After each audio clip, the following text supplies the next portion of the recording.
Democratic Front of the Philippines has formally committed adherence. In contrast, the 8ID Psywar attacks bear its fascism, ignorance, anti-people stance, and barbarism.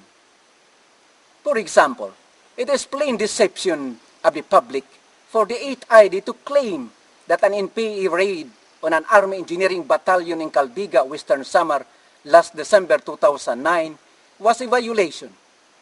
But under international humanitarian law, these armed troops were legitimate targets who were conducting a regular military operation in the guise of a humanitarian mission.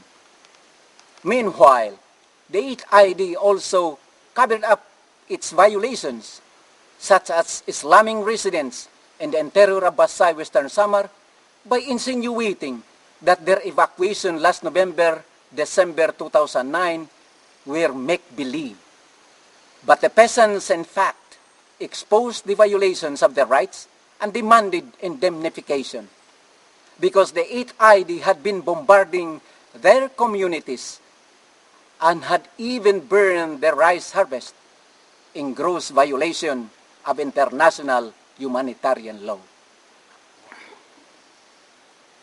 While insisting that its claims of Oplan Bantaylaya's victory was valid, the 8ID's desperation is revealed by its virulent Psywar attacks during the 2010 election campaign period, not only against the revolutionary movement, but also the legal democratic movement. The 8ID smears the revolutionary movement with wild inventions like a permit to win, ostensibly given to politicians to assure their winning, as if the revolutionary movement will sell out the interest of the people to the rotten politicians.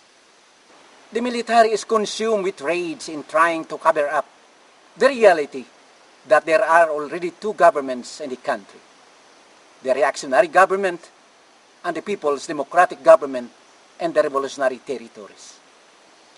As a matter of principle, the revolutionary movement does not participate in the reactionary election, but recognizes that many people still vote in the hope of change.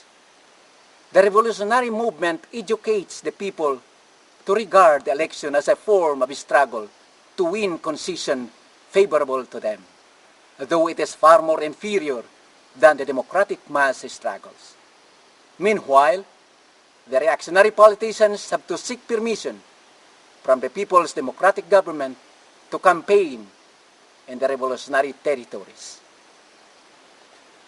Moreover, while pretending to be non-partisan, the 8ID vilifies the legal democratic movement, especially the progressive party list organizations, and tries in vain to link them to the armed revolutionary movement, though these have been in parliamentary struggle for many decades.